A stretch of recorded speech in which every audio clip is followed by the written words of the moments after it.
നമസ്കാരം. ഇന്ന് 2024 ജൂൺ 7 വെള്ളി. ദേശാഭിമാനി മുഖപ്രസംഗം. അവതരണം രമ്യ മനോജ്. ചേത്രി കളമൊഴിയുമ്പോൾ. ഒരു ഗോൾ പോസ്റ്റിൽ നിന്ന് എതിർ പോസ്റ്റിലേക്ക് നീട്ടിയടിച്ച കാൽപന്ത് പോലെയാണ് ഫുട്ബോളറുടെ ജീവിതവും. വേഗം വേണം, കരുത്തും ലക്ഷ്യബോധവും വേണം. ഇടറി നിൽക്കരുത്, ഇടയ്ക്ക് വീണു പോകരുത്. പന്ത് പോലെ അയാളും കാണികളുടെ കരളിലാണ് ഉരുളുന്നത്. സുനിൽ ഛേത്രി എന്നും അങ്ങനെയായിരുന്നു. കരുത്തും കൂർമ്മതയും കാലിൽ പിടിപ്പിച്ച് അയാൾ കളിക്കളത്തിൽ ഓടി നടന്നു. ആ ഓട്ടത്തിനാണ് ഇപ്പോൾ വിരാമമാകുന്നത്. വിജയത്തിന്റെ മരുന്ന് ഭാഗ്യമല്ല, അത് കഠിനാധ്വാനമാണെന്ന് പറഞ്ഞത് വിഖ്യാത പന്ത് കളിക്കാരൻ ഡിയേഗോ മാറഡോണയാണ്. ഇന്ത്യൻ ഫുട്ബോൾ ടീം ക്യാപ്റ്റനായിരുന്ന ഛേത്രി കളമൊഴിയുമ്പോൾ ഓർമ്മ വരുന്നത് മാറഡോണയുടെ ഓർമ്മപ്പെടുത്തലാണ്. 19 വർഷം നീണ്ട കളിജീവിതം മനോഹരമാക്കിയത് കഠിനാധ്വാനത്തിലൂടെയായിരുന്നു.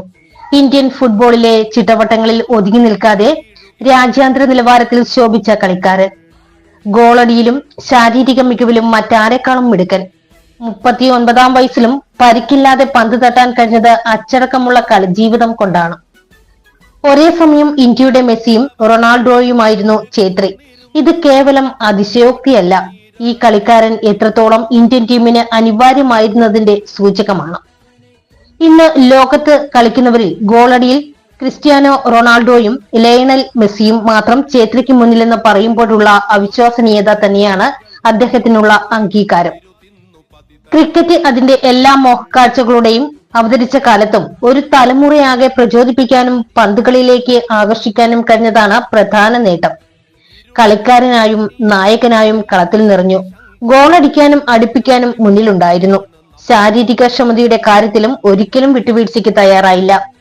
ഏത് പ്രതികൂല സാഹചര്യത്തിലും പരിശീലനം മുടക്കിയില്ല. പ്രായം വെറുമൊരു അക്കമാണെന്ന് ഒപ്പമുള്ള ചെറുപ്പക്കാരെ നിരന്തരം ഓർമ്മിപ്പിച്ചുകൊണ്ടിരുന്നു.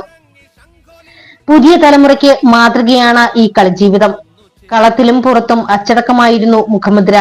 ദേശീയ കുപ്പായത്തിൽ അവസാന ശ്വാസം വരെ പൊരുതാനുള്ള മനസ്സുണ്ടായിരുന്നു. കളത്തിലെ ഉയരക്കുറവെന്ന പോരായ്മയെ ആത്മവിശ്വാസവും സമർപ്പണവും കൊണ്ട് മറികടന്നു. കളത്തിൽ എന്നും മാന്യനായിരുന്നു. കളത്തിന് പുറത്തുള്ള വിവാദങ്ങളിലോ കെട്ടുകാഴ്ചകളിലോ ഈ പേര് കേട്ടു കാണില്ല. ഛേത്രി കളി നിർത്തുമ്പോൾ ഇന്ത്യ കളിഭൂപടത്തിൽ എവിടെ എത്തി നിൽക്കുന്നെന്ന ചോദ്യം കൗതുകമുണർത്തുന്നു. ലോക റാങ്കിൽ ഇപ്പോൾ 121 സ്ഥാനത്താണ്. ഏഷ്യയിൽ 20ന്റെ ചുറ്റുവട്ടത്ത്. 1951-62 ഇന്ത്യൻ ഫുട്ബോളിലെ സുവർണകാലമായി വിലയിരുത്തപ്പെടുന്നത്. 1951 ഏഷ്യൻ ഗെയിംസ് ചാമ്പ്യന്മാരായി. അന്ന് ഫൈനലിൽ തോൽപ്പിച്ച ഇറാൻ ഇന്ന് എവിടെ എത്തി നിൽക്കുന്നെന്ന അന്വേഷണം രസകരമാണ്. 1956 മെൽബൺ ഒളിമ്പിക്സിൽ 4ാം സ്ഥാനം നേടി. അക്കാലത്ത് ഇന്ത്യൻ ടീമിന് ഏഷ്യൻ ബ്രസീൽ എന്ന വിളിപ്പേരുണ്ടായിരുന്നെന്ന് പറഞ്ഞാൽ ഇപ്പോൾ കേൾക്കുന്നവർ ചിരിക്കും. അതിൽ നിന്നെല്ലാം ഇന്ത്യ താഴോട്ടിറങ്ങി.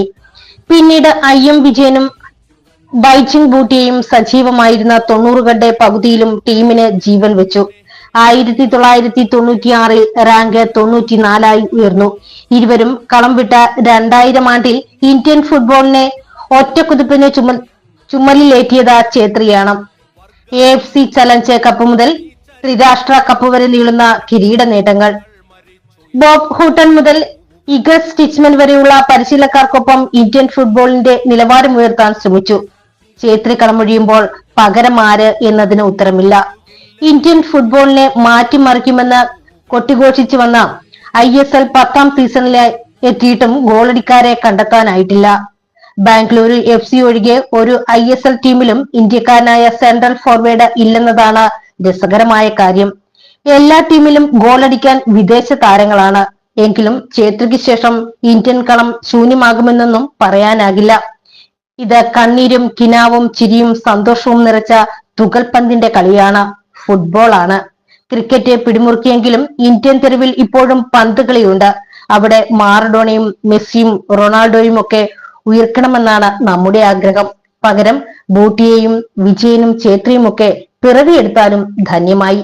144 കോടി മനുഷ്യരുടെ കാത്തിരിപ്പിന് അപ്പോഴേ ഒരു അർത്ഥമുണ്ടാകൂ. ദേശാഭിമാനി മുഖപ്രസംഗം ഇവിടെ പൂർണ്ണമാകുന്നു. നന്ദി, നമസ്കാരം.